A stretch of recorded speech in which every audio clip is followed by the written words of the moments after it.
You thought they would make you beautiful, but instead they made you sick. Breast implants illness are a real sickness and the most urgent, under-discussed women's health crisis today. Our guest, Dr. Rob Whitfield, is here to talk about it and demystify the chronic conditions related to breast implants. Well, hello, everyone, and welcome to the Tenpenny Files. I'm your host, Dr. Sherry Tenpenny. If it matters to your body, your freedom, or your future, we talk about it here. There's something new and different every single day, so please join us daily. We talk about a wide range of topics from politics to pets to travel to food to astrology to archaeology and all sorts of things like that. Once a week, I have a conversation with a pastor or an author who writes about faith and biblical principles. Join me here every day, Monday through Friday at 3 p.m. Eastern on the Tenpenny Files as we hear from voices who've often been ignored, silenced, and censored. Before we begin today's episode, we want to invite everyone to become a Tenpenny Prime member. Go to primemembership.drtenpenny.com and learn more. Hopefully you'll join and support our work. And one last thing, welcome to all of our regulars and welcome to our new listeners. We are grateful that you found us and we hope that you'll join us here every day. So now with that, let's get started. Today's conversation is with board-certified breast explant surgeon, Dr. Rob Whitfield, founder of the SHARP method, a comprehensive data-driven explant recovery protocol that blends genetics, detox protocols, hormone support, and aesthetics. Dr. Rob, welcome so much to the Tenpenny Files. It's such a pleasure to see you here in the middle of your workday. Thank you so much for joining me. Thank you for having me on. Yes, it's been a busy day already. I'm sure it has. So let's start with the obvious question. What is breast implant illness, and why are women not warned about this potential before they get implants? Sure, thanks for having me on. And I believe that breast implant illness, if we want to think of it as a chronic inflammatory process, which a lot of patients are experiencing chronic inflammation, in this situation, on top of all these sources of chronic inflammation that we can get into later, a medical device is also playing a role in their chronic inflammation because each device that's implanted, whether it's a hip, knee, breast, dental, or cardiac type implant, whatever it is, it's foreign. Your body recognizes it as foreign and tries to get rid of it, walls it off, makes a little collagen bag around it, which is your scar tissue, but it is not a impervious layer, meaning it can allow signaling back and forth between the surface of the device and the actual tissue that it's up against, whether it's your soft tissues, whether it's your breast tissue in this case of a breast implant. And last year we published a paper, I'm sorry, 2 years ago we published a paper now that shows that in 694 consecutive scar tissue specimens that I explanted with the implant, 29% had bacterial contamination. So that's a big number. That's basically 1 out of every 3 that I remove has some bacteria trapped inside up against the implant. And that trapped bacteria can signal between the device through your scar tissue into the breast tissue. And what it does is think of like we want to live in a very reduced state. And the more oxidative stress we have, the more difficult it is for us. And so that interaction between the bacteria and the breast tissue, specifically a fatty acid called oleic acid, causes an oxidative stress response. And the more oxidative reactions we have, the more stress response we have, the more activated our immune system is. And that leads to more of the symptoms that our patients experience. You know, I read that paper that you published. I read it off of your really well-done website. It's lots and lots of information. Where did the bacteria come from? So there's 3 ways to get bacteria, Dr. T. So think of the first way is somebody in the operating room, a member of the staff brings an implant into the room and then opens it to give to the surgical team. Now it can get contaminated upon opening the actual packaging, but every implant is basically double packaged, Dr. T. So that's a really low probability. The next is transferring from the operating room staff, the surgical technician, or whoever scrubbed in helping, transferring it to from the packaging to the staff to then the surgeon. So then the surgeon, upon placement, could potentially contaminate it. Now, if you've ever seen, like, say, an orthopedic joint surgery, it looks like they're in outer space, right? They're wearing space suits. Mhm. There's all these extra precautions taken. So the skin's always protected. There's changing of gloves. There's all sorts of precautions taken. So the first two are really, really low in terms of incidence of contamination. And the third one, Dr. T, is really by far the most common. And it's probably not going to be the most intuitive, but I just like to call it the four-letter word it is. It's called life. And Mm. throughout life, you're going to get exposed to infections and problems. You may get a pneumonia or just a upper respiratory tract infection. You could get a urinary tract infection, a GI tract, a skin infection from a cut. There are all sorts of things that allow bacteria to then get into your bloodstream. And once the bacteria is in your bloodstream, the bacteremia that results from that can result in that bacterial contamination on any implant, hip, knee, breast, dental, cardiac, neurologic, doesn't matter. Wow. Well, I think a lot of women that have breast implants, they're concerned about them. They're wondering if there's something wrong with them and if they need to be removed. Is there a way to detect any problems before they go through an explant surgery? So Dr. Mithun Sina published, I believe, the seminal work on this and showed that oxylipintenone, which I referred to, was in higher concentrations in patients with symptoms from breast implant illness. The problem is that was in a research paper. So there's not a commercially available test I can send a patient for, or you could send a patient for down to Quest or LabCorp or some, blood draw to get that done. That would be great. That would help us in that kind of third, but we don't have that currently available. So I think for Mhm. all intents and purposes, you have to be a good clinician and listen to the patient and understand what they're telling you, and that'll help guide you on helping these patients. What about ultrasounds or MRIs or something like that? Is that distinguishing enough to tell people that they should have their breast implants removed? The only time I would say that I find those to be helpful, or is if they identify a rupture of, say, a silicone device. Because I think, personally, I took care of cancer patients for the majority of my career, and we were very careful always. But I always treated both patient groups the same, whether you had a cancer reconstruction with an implant that got referred to me for evaluation, or if you had a cosmetically placed implant that got referred to me for an evaluation. Those patients got always treated the same. And I didn't really make like difference of treatment plans. So if someone had a rupture of a silicone gel prosthesis, my recommendation is always the same. That should be removed. Now, if someone's, say, in the mastectomy and reconstruction and they want to have a replacement, then that's a different patient population. They've had a lot more surgeries and typically a lot more therapies. So that has different treatment protocols. If it's a cosmetic patient, then similarly, you have to discuss with the patient, are you wanting to exchange this implant materials? Or are you wanting to remove these entirely? And then that proceeds down, a pathway of different discussion as well. So I would have the same recommendation. The treatment plans would be different.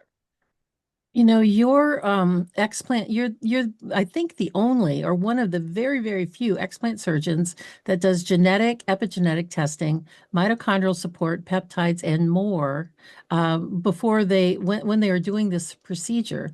Why hasn't this become standard of care where all surgeons pay attention to this for better results? Well, that's a loaded question. Okay. So I would advocate that's the way you should do it. I would say traditional training obviously doesn't indicate that you should do it that way. So I have traditional allopathic Western, training in surgery. And my curiosity in genetics started when I was in college because HIV and AIDS was really dominant when I was in college. And I was fascinated by genetics. It's not changed. I think it holds a lot of promise to really helping us. And so I've uh, continued to work with different genetic vendors and the Genome Project started after I was done with medical school and finished in '03 and was really held up because our computing problem, we just had limited computers. And now we have AI doing all these strange and wonderful things all the time, for the most part. So it's hard to believe that was the problem, was the hang up was computing, but that was the problem. Um, I think 83% of our patients have multiple problems in genetic pathways that are identified in the limited commercial, vendors workups. So when I say limited, like you're not getting whole genome sequencing from any 23andMe or any other commercial vendor. I just use them because they were one of the original ones. But you should always think about that with your patients. Roughly 36% of the global population doesn't methylate well. Like everybody's heard of MTHFR, so that's super common. Uh, Vitamin D metabolism, methylation, like we mentioned, glucuronidation. Glucuronidation is very important in your ability to cope with, toxicity. And then your antioxidant pathway is, to me, like probably underappreciated in terms of energy.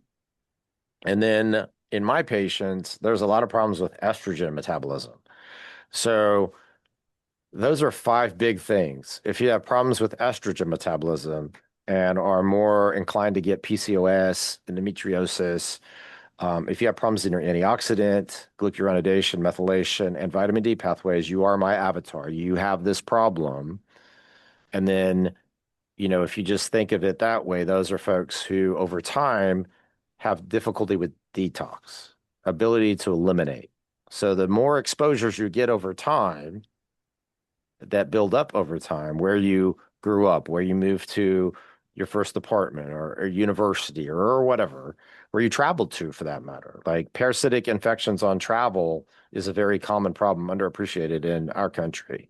So the point being is like, I would say you can't pick your parents and you can't outrun a bad diet. Right. So genetically we inherit, then our exposures over time give us, how we are, behaving. And you said both, genetic and epigenetic. I mean, we have a lot to learn. The immune system is really, I think, or I feel we lack a real understanding of how to test appropriately for natural killer cell function, our immune system activity. I just had a mast cell discussion with Dr. Tanya Dempsey, and she's a phenomenal resource for that. Like, there's all these things that are just compounding and growing and highlighting that we don't know as much as we thought we knew. Agreed. Agreed. On your website, um, well, before I ask that question, everyone seems to be focused on detox these days. It's the big word, Sure. detox, detox, detox. And on your website, you talk about using a phased approach to detox. What does that really mean? And why do you say that random detox programs really don't work?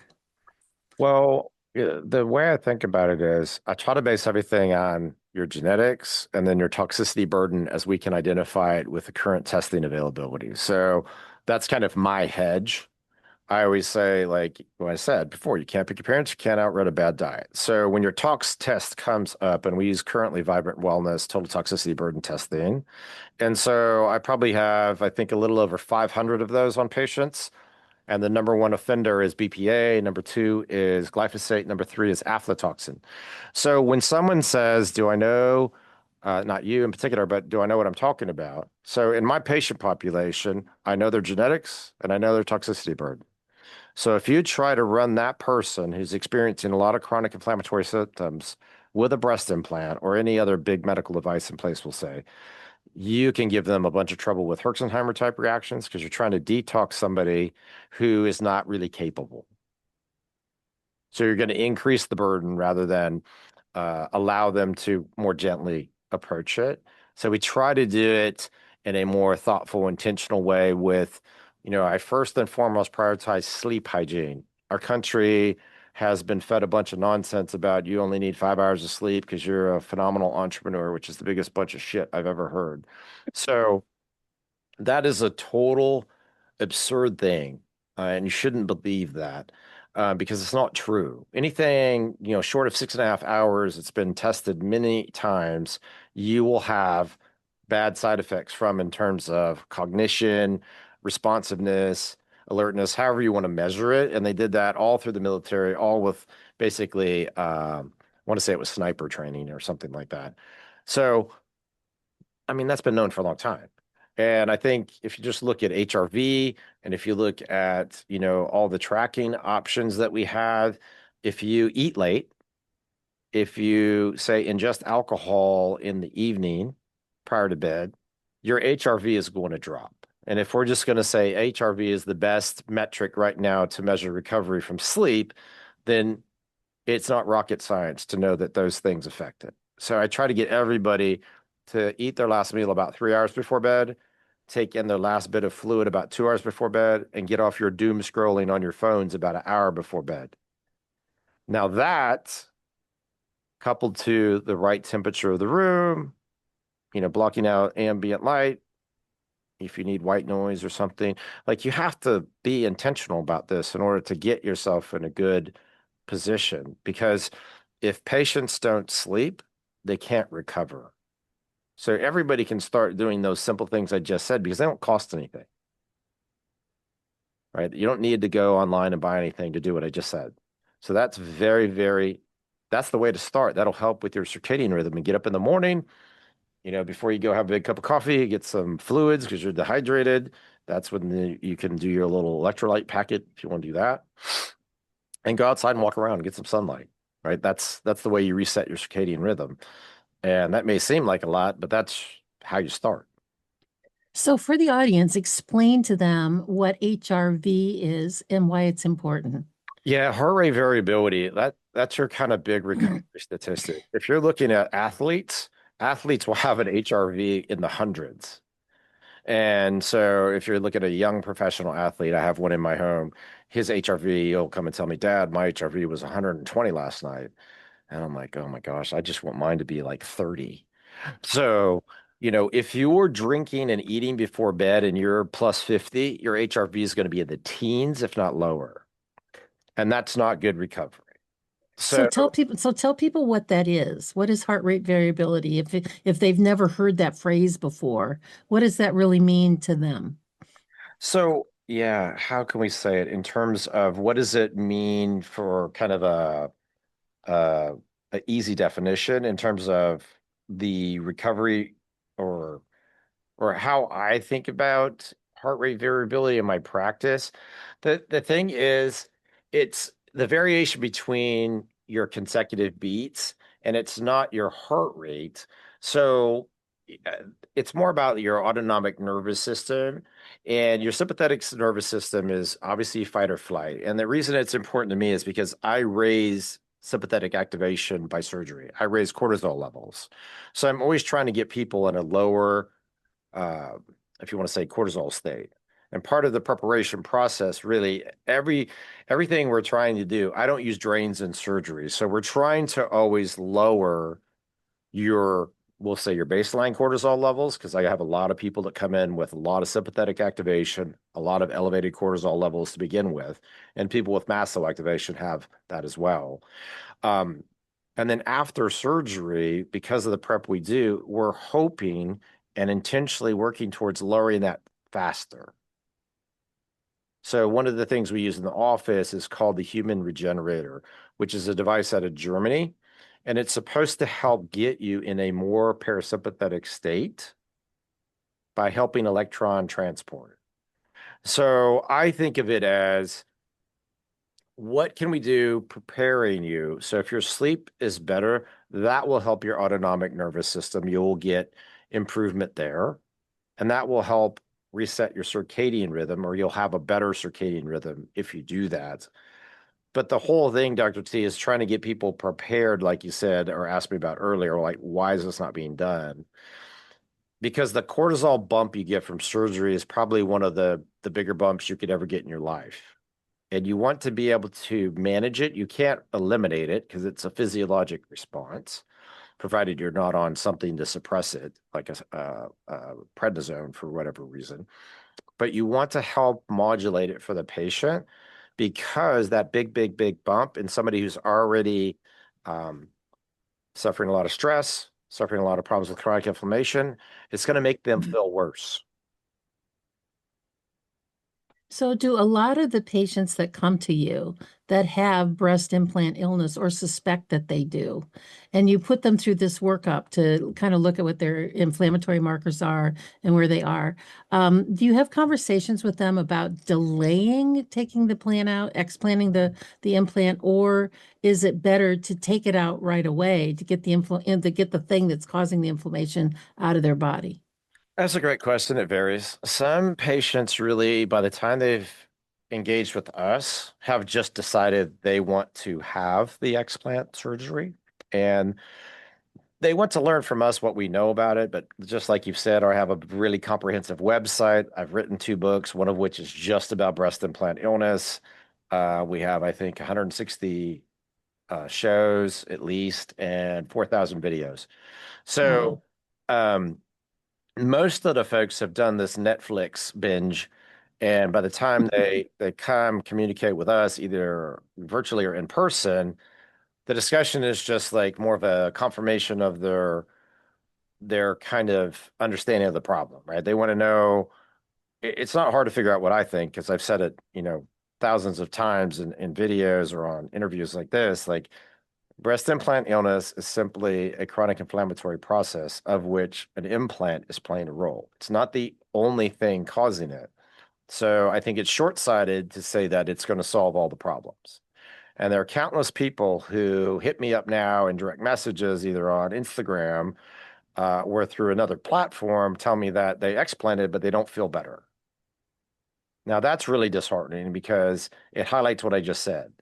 Like I don't do cases for the sake of doing cases. So I used to do cancer reconstruction because I was very passionate about solving the problem for cancer patients. Whatever the problem was, I did head and neck cancer reconstruction, I did sarcoma reconstruction, I did breast cancer reconstruction, I did lower extremity reconstruction for tumor trauma, whatever, because that was my passion to solve that problem. I got a little old, neck couldn't tolerate all that anymore. So I turned my attention to this problem based on an experience with a breast cancer patient in 2016 I explanted who had an underlying infection that we couldn't find on pre-op workup. That also led me to using PCR in 2019 from a different case. So my my shift in trying to solve the problem surgically became a shift in trying to understand it better um, from history and analysis of what's available. So have we completely solved it? I would say no, but I would tell you a great story. And I think it's something that everybody should take and understand. And this gives you a little insight into how I think about the problem. In the 60s, Joseph Murray, a plastic surgeon, performed the first kidney transplant in the 60s. Wow. So he did that because he didn't need immunosuppression. Everybody's gonna be like, well, why didn't he need immunosuppression? It's a kidney transplant. So he did it between genetically identical twins, right? Siamese twins. So you don't need immunosuppression because they're genetically identical. Now, the next step, of course, what followed after that was to do it in non-identical twins. So then you would need immunosuppression. All right. So he used ionizing radiation because that's what was available at that time. Now, you and I both know that's not great for people. So they need to move off of that. The final step, and what started organ transplant as we know it, is cadaver kidney transplant. So he did that with azathioprine and steroids. So you're like, why is he telling me about this? So I used to perform a breast reconstruction called the DIP free flap. So I would take the tissue from the abdomen and connect to the blood vessels, spare the nerves and the muscles, and transfer it to the chest, hook it up to the internal mammary artery and vein, just like the heart surgeons do to revascularize the heart in a cardiac bypass. And that was my solve for this problem, which is called breast implant illness, which to me is like more of how many people just have an underlying indolent infection that's really causing the problem. And I think that's about a third, like I discussed earlier. And so when I would do this for cancer patients, provided my logic was correct, and this was an underlying problem with infection, I did two things. I took out the tissue that was the problem, scar tissue, implant, all those things came out. and then I replaced it with their own tissue, genetically identical tissue, which doesn't need, can't have a response because it's your own tissue. We call it self. It's recognized by your thymus, and so you don't need anything. Now, last summer, a paper out of Denmark showed that patients with scar tissue that's forming what we call a capsular contracture, and there's different grades of it. Think of like firmness, thickness, tightening of the scar tissue around the implant, causing pain, disfigurement. Those patients are experiencing increased T cell, B cell, and plasma cell activity at the level of the scar tissue. That's never before been reported. And that's on RNA analysis. So DNA tells you what's there. RNA tells you what's going on. It's producing proteins.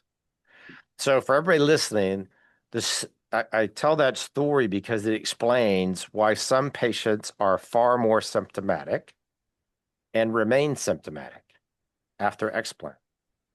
Some people are obviously very different genetically, and they'll experience more symptoms based on what's happening at the tissue level. They'll have increased T cell response, B cell response, plasma cell response. Now, I don't have a commercially available test to tell you what that is. I wish I did, because that would be a great thing to have right now.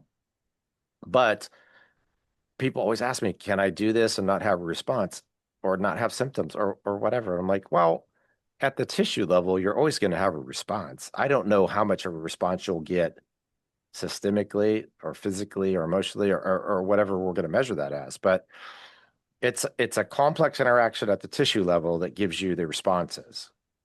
And more the molecular techniques that are being utilized are going to highlight and hopefully give us more answers about why people experience this problem the way they experience it.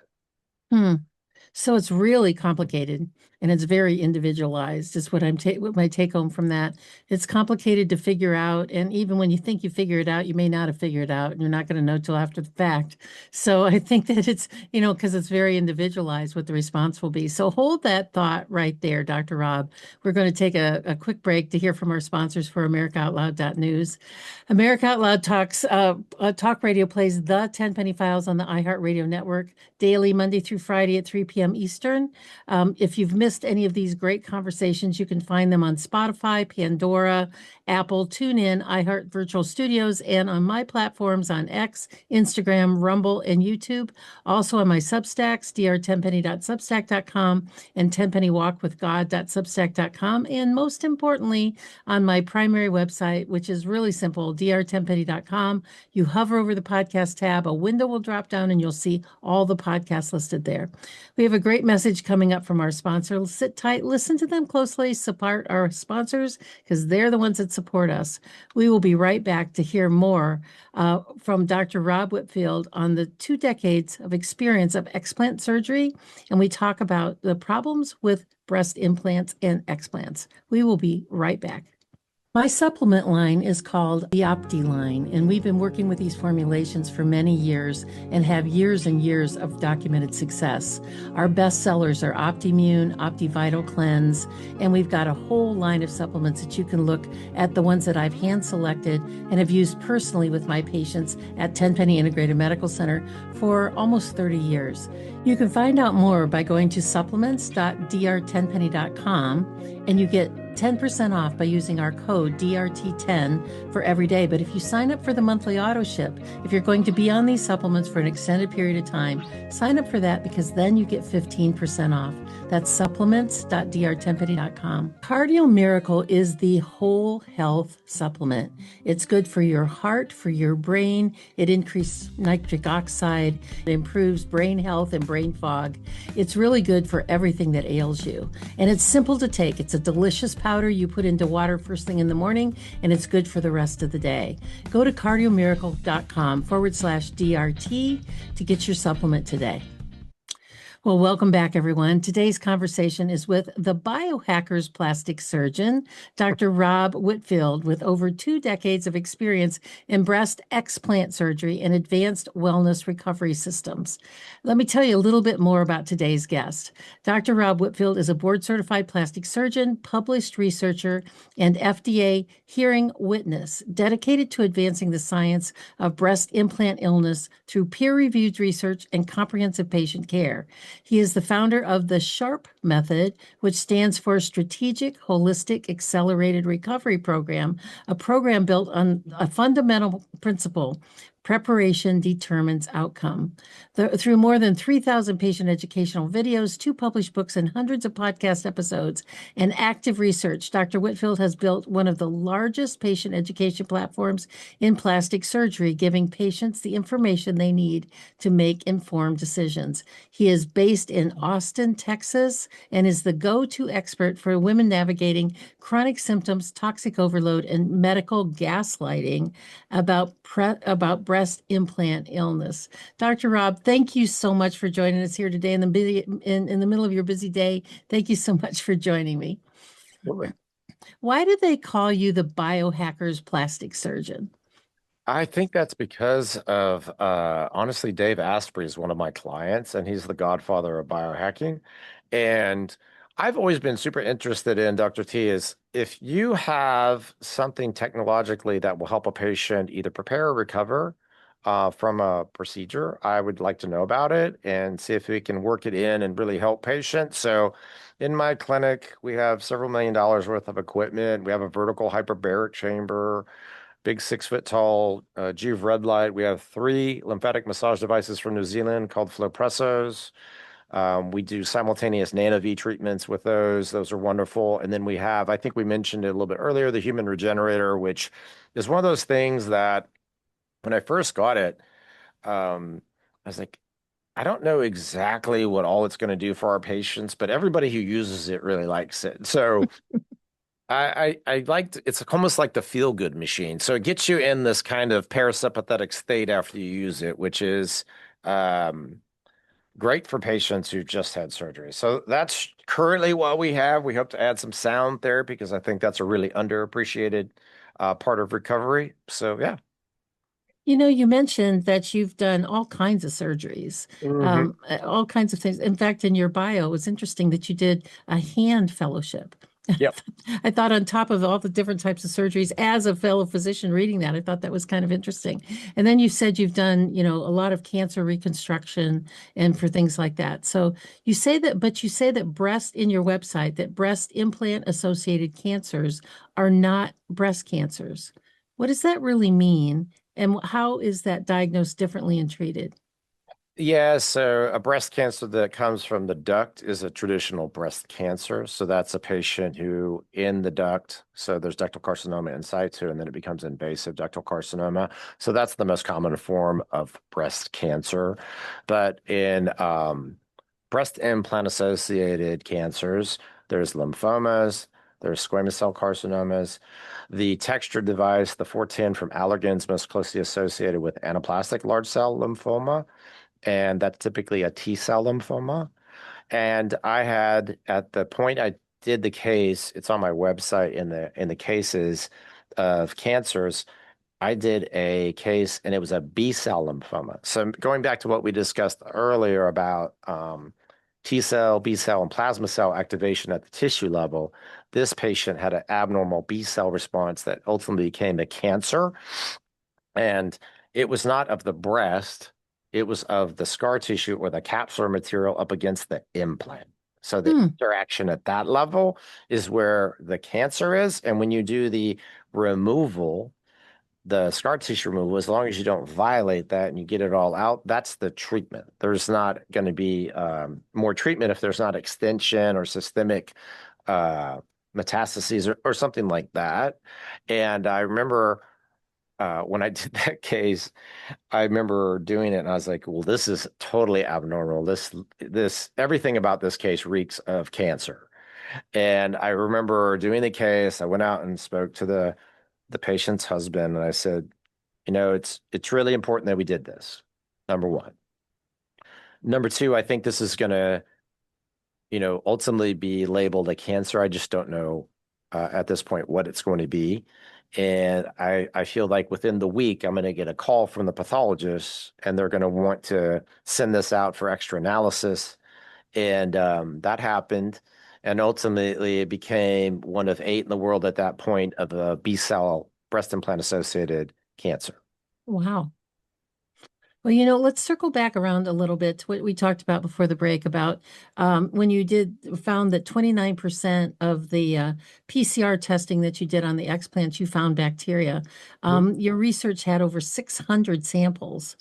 How was that accepted by your colleagues and by, the American College of Breast Surgeons that they have? Was it accepted, rejected? Were they surprised? Did they embrace it? What was the response? I would say the most common comments, which are interesting, because I was president of a research foundation and we funded studies to look at breast implant illness. And one of the studies we funded showed that there were 48% that had bacterial biofilm in that small study they did. And I thought, well, that's way too high. So I looked at our personal experience and we worked with the lab Microgen DX in Lubbock, Texas, that does our sample analysis. And they did all the third-party analysis. I had nothing to do with the analysis of the data. I mean, I'm a plastic surgeon. I don't analyze PCR data. So that is what I would feel is our biggest contribution to date to the literature, and it sets the benchmark of basically 1 in 3 have this problem. Wow. You mentioned the sample size. So I felt that the paper that showed that there were 48% who had the problem was limited in terms of validity on sample size. Now, everybody will say that 50 in each group is enough from a statistical standpoint, but I'll just put it in perspective. In the United States alone, 330,000 women get breast implants placed annually for Wow. cosmetics. And then worldwide, it's 2.2 million. Wow.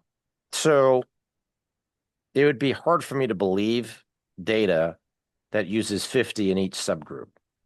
So although mine is not 2.2 million and mine is not 330,000, it's almost 700 and they're all consecutive. There's no gaps. And so I feel that's the best number to date. The literature is the largest experience in the world with PCR testing of breast implant, explant specimens. So what was the response of your colleagues? Oh, the biggest response I've seen is like, oh, well, that can happen in the breast tissue. And so once again, Dr. T, this is not the breast tissue. This is inside of an implant. Wow. You would think that they would want to set up, I know, listen, I understand conventional medicine. I mean, my first career, I was board certified in emergency medicine and was a director of a level 2 trauma center for 12 years. So I get it. I get the thinking of conventional thinking and how hard it is to change that. But at some point, you have to look at the data and say, maybe there's something I can do better, or I can do different. Or is it still like, this is what I learned in medical school? Don't confuse me with any new information.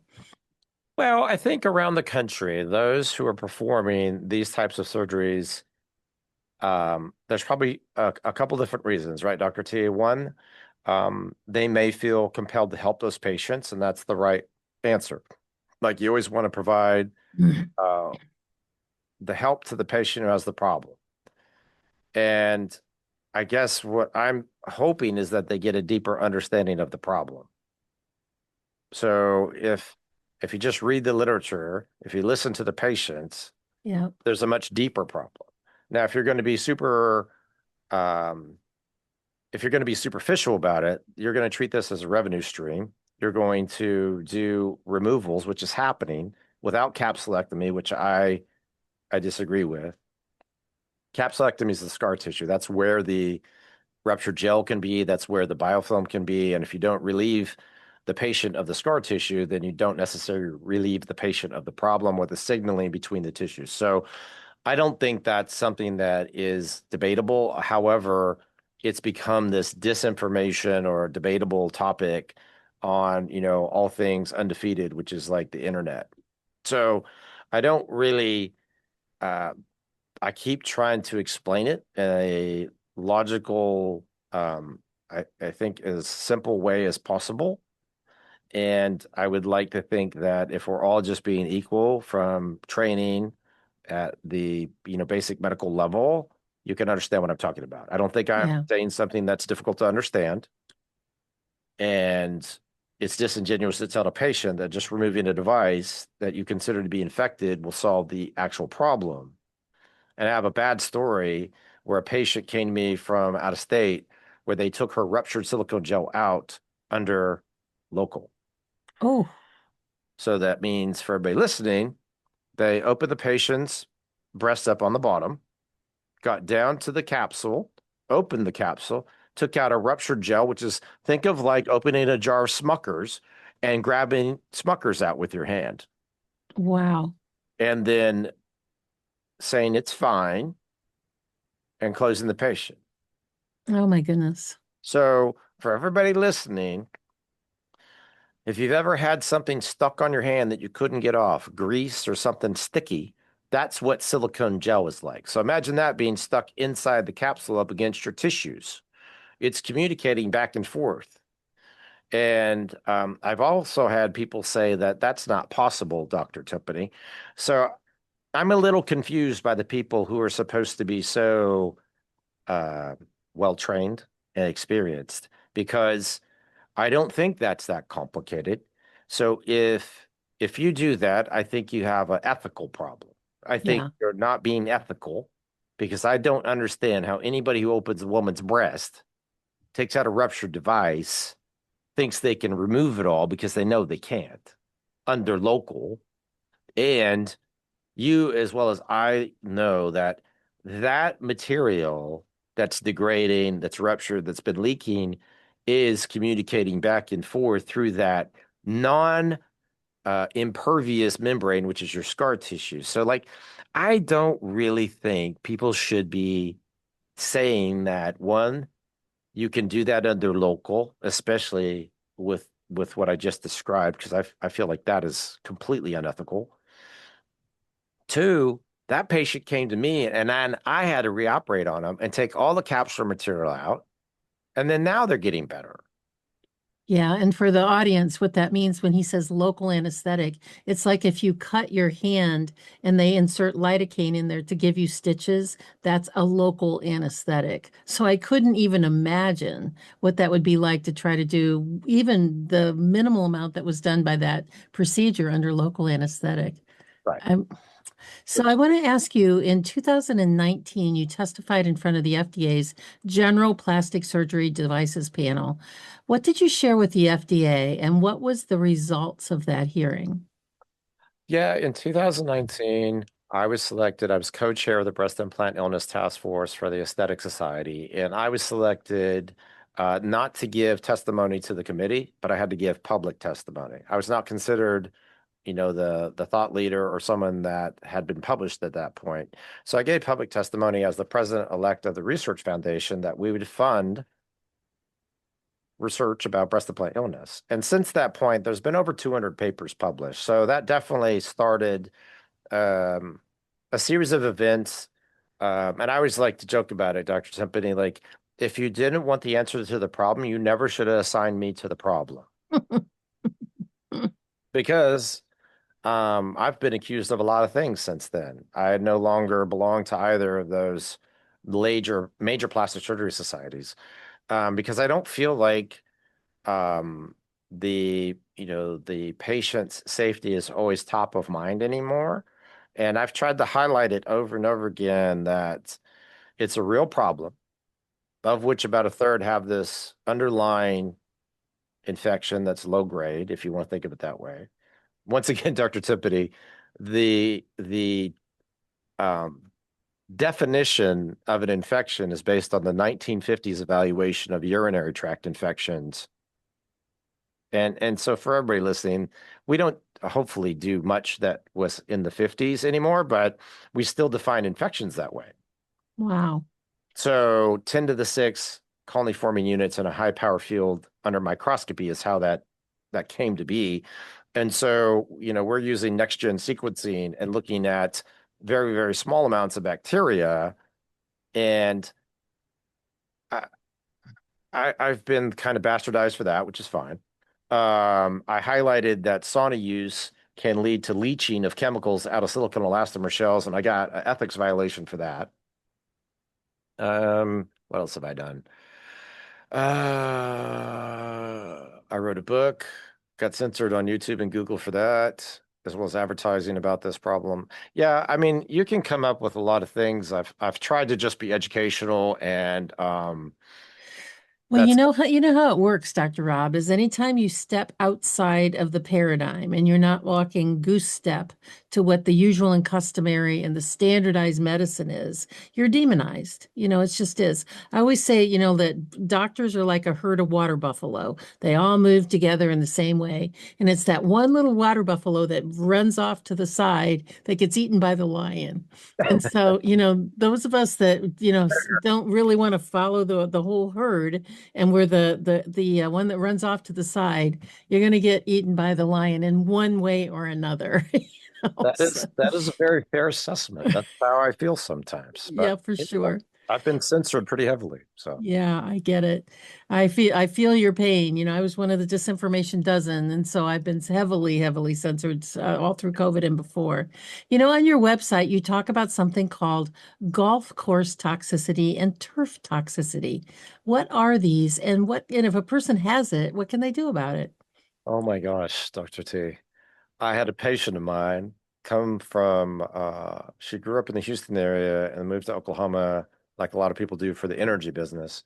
And she contacted us and wanted to have surgery with us and did our workup and got a toxicity burden test. And she has a toxicity burden test that rivals anybody I've ever taken care of. She has so many forever chemicals in her body from playing youth golf, playing high school golf, playing college golf, Wow. working at a golf course. The organophosphates in her test take up a whole page on a test, and they're all in the 95th percentile, which is not good. It's the worst. And then she has a whole series of mycotoxins from mold, and then she has some heavy metals. So I was kind of taken back by that. And I said, like, what is going on here? And so then if you dig a little bit deeper, there's a ton of relationship between now Parkinson's disease and living near a golf course. In 2025, there's a big JAMA study published that if you live within a mile of a golf course, you're at 126% increased odds of developing Parkinson's. Wow. So that just reeks of chemical exposure through the treatment of the golf course with things like chlorothalonil, chlorpyrifos, atrazine, all these chemicals that are forever chemicals. And she really highlighted that, for me. And th there's so many things that are bad about it. And, I have all these patients who wonder why they don't feel well. And this was just yet another like index case of another reason why they couldn't feel well. And I'm surprised I didn't get in trouble from the golfers somehow about that. Well, I saw a gentleman, this was years and years ago. He was first thing in the morning out walking the golf course. What's when they spray all do Yeah. all the spraying for his entire life. And he had had three different types of aggressive primary cancers. And when I actually tested him, the arsenic level was so high that I got a call from the lab and asked me if this was a forensic case. No. Yes, because it was so high because of the pesticides.